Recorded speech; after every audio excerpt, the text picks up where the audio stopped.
दोस्तों कल अब की बार ईरान ने अमेरिका 18 का बुरा कंपनीज की हाल। लिस्ट जारी की थी कि अगर ईरान पर अटैक्स बंद ना हुए तो हम इन कंपनीज को निशाना बनाएंगे। लेकिन पता है ईरान ने क्या किया? उस कंपनी को टारगेट किया, हिट किया जो लिस्ट में थी ही नहीं। अमेज़न, बहरीन में मौजूद अमेज़न का जो डाटा सेंटर है उसको ईरान ने निशाना बनाया। और अब अमेरिका एक ऐसी जंग, एक ऐसे ट्रैप में फंस चुका है कि ना ही वो निकल पा रहा है और ना ही वो इस जंग को रोक पा रहा है और ना ही वो इस जंग को जीत पा रहा है। और एक्चुअली में ये मिलिट्री ट्रैप नहीं है, ये फाइनेंशियल ट्रैप है। अमेरिका हर जंग में बिना सोचे समझे घुस जाता है, चाहे वो अफगानिस्तान हो, इराक हो, वियतनाम हो, बट अमेरिका के पास एग्जिट स्ट्रेटेजी होती ही नहीं।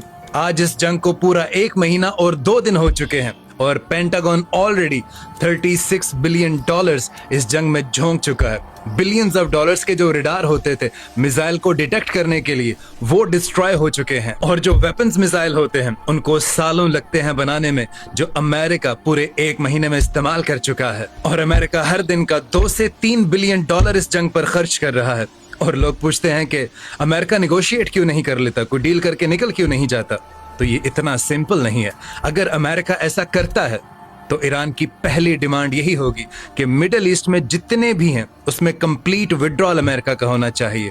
हर सोल्जर, हर शिप, हर बेस, प्लस जितना भी उसका नुकसान हुआ, बिलियंस ऑफ डॉलर्स उसको खर्जाना पे किया जाए।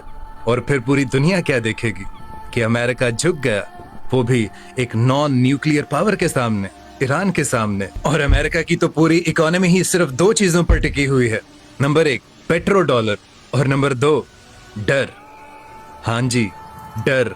क्योंकि गल्फ स्टेट जितना भी ऑयल बेचती हैं वो डॉलर्स में बेचती हैं और जो भी प्रॉफिट आता है वो अमेरिकन मार्केट्स में लगा देते हैं। और इससे जो डॉलर की डिमांड है वो आर्टिफिशियली हाई रहती है और अमेरिका अपना $36 ट्रिलियन का जो डेट है वो सरवाइव कर पाता है। अब अगर कल को अमेरिका मिडिल ईस्ट से निकल जाता है तो कंट्रोल चला जाएगा तो डर चला जाएगा और डर चला जाएगा तो पेट्रो डॉलर चला जाएगा और अमेरिका का दबदबा भी खत्म हो जाएगा। और यहीं से अमेरिका की ज़वाल की कहानी शुरू होगी। और ये तो अभी बिल्कुल सिर्फ शुरुआत है, क्योंकि अमेरिका के अलावा जापान और साउथ कोरिया भी इस जंग को बड़ी ही करीबी से देख रहे हैं। और ये वो सोच रहे हैं कि अगर अमेरिका ईरान के आगे नहीं टिक पा रहा, स्ट्रगल कर रहा है, तो कल को अगर चाइना ने हम पर अटैक किया तो फिर अमेरिका हमें कैसे प्रोटेक्ट कर पाएगा?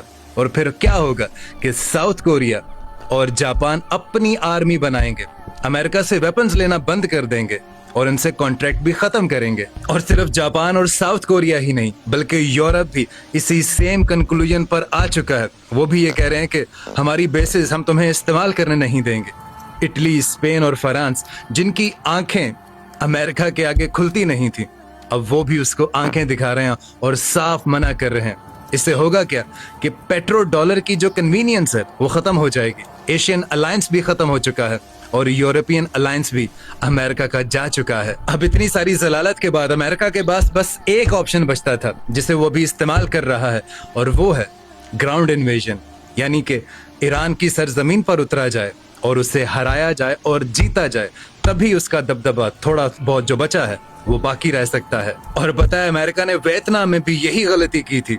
3000 फौजियों से वो शुरू हुआ था और 4 साल में उसने 5 लाख ट्रूप्स भेजे थे। और फिर हुआ क्या कि अमेरिका को उल्टे पांव वापस लौटना पड़ा। और देखना, ईरान के साथ भी इसको इसी जिल्लत का सामना करना पड़ेगा। इसीलिए ये फाइनेंशियल ट्रैप है, क्योंकि ईरान बार बार उसको वहां हिट कर रहा है जहां उसको इस जंग की कॉस्ट लाखों में नहीं अरबों में पड़े। इसीलिए ईरान ने उन तमाम कंपनीज की लिस्ट जारी की है जो बिलियंस ऑफ ट्रिलियंस डॉलर्स की इवैल्यूएशन रखती हैं और पूरे वर्ल्ड की इकोनॉमी में वो कंट्रीब्यूट करती हैं। क्योंकि अगर ईरान उन्हें हिट करता है तो अमेरिका की इकोनॉमी ऑलरेडी कोलैप्स कर जाएगी। और वैसे भी पिछले 30 दिनों में पूरे वर्ल्ड का $7 से $8 ट्रिलियन मार्केट से वाइप आउट हो चुका है। और ईरान ने एक बार फिर से ये साबित किया कि जो वो कहता है वो करता है। हरगिज झुकेगा नहीं साला।